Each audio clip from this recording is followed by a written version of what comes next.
మహాశివరాత్రి ఉత్సవాలని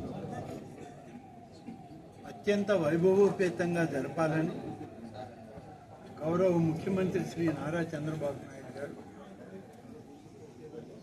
రాష్ట్ర ప్రభుత్వ మంత్రివర్గ సభ్యుల్ని, అధికార యంత్రాంగాన్ని, జిల్లా అధికార యంత్రాంగాన్ని సమన్వయంతో పనిచేయమని ఇప్పటికే ఆదేశాలు. ఇప్పటికే 2-3 సమీక్షలు మా సోదర శాసనసభ్యుడి యొక్క నాయకత్వంలో చేయడం, ఒక ప్రణాళికను ఏర్పాటు చేసుకోవడం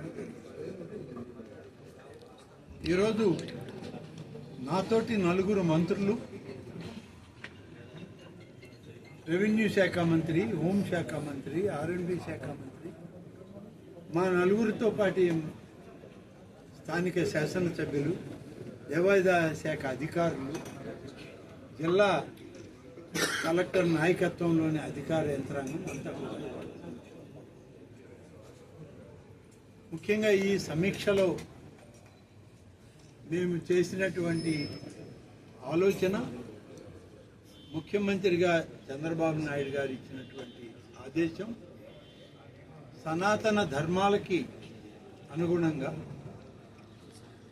ఆగమ శాస్త్రాలకి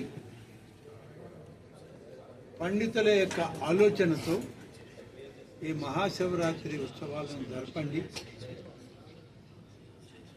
ఆ నిర్ధారించినటువంటి ముహూర్తాలతోనే ఈ ఉత్సవాలు జరగాలి. జరపడంలో సమస్యలు, శ్రీశైలంకి కొన్ని ప్రత్యేకతలు ఉన్నాయి. వీరశైవులు అనేటువంటి భక్తులు, ఆ యొక్క దీక్ష బూనినటువంటి వాళ్ళు మరి ఎంతో సుదూర ప్రాంతాల నుంచి కాలినడకన వస్తారు. కాబట్టి అటవీ ప్రాంతంలో వాళ్ళకి ఎలాంటి సదుపాయాలు ఉండవు. అందులో అక్కడ మంచినీరు దొరకడం కూడా కష్టం.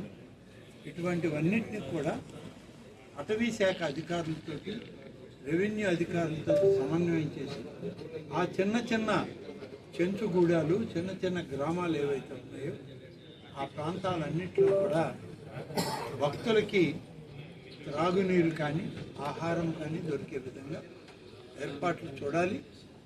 ఆ వచ్చినటువంటి అటవీ శాఖ నిబంధనల్లో ఉన్నటువంటి త్రాగునీటి బాటిల్స్ కానీ ఇటువంటివన్నీ కూడా ఏ విధంగా సమీకరించి తీసుకొని చేయాలని సూచించడం జరిగింది.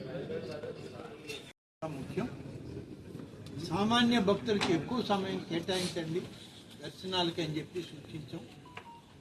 ప్రోటోకాల్ దర్శనాలు అవసరమైతే ఒక అర్ధగంట తగ్గించుకొనైనా సామాన్య భక్తులకి ఎక్కువ అవకాశం ఇవ్వాలి అనేటువంటిది ఈరోజు మేము తీసుకున్నాం. దీనితో పాటు డ్రోన్ సర్వే కూడా ఏర్పాటు చేసి, డ్రోన్స్ ద్వారా కూడా వచ్చేటువంటి భక్తుల యొక్క రాకపోకలు, వాళ్ళ యొక్క ట్రాఫిక్ కార్యక్రమాలన్నింటినీ కూడా పర్యవేక్షిస్తూ ఎవరికి ఎలాంటి అసౌకర్యం రాకుండా చర్యలు తీసుకోవాలి అని చెప్పి అధికారులకి సూచనలు ఇవ్వడం.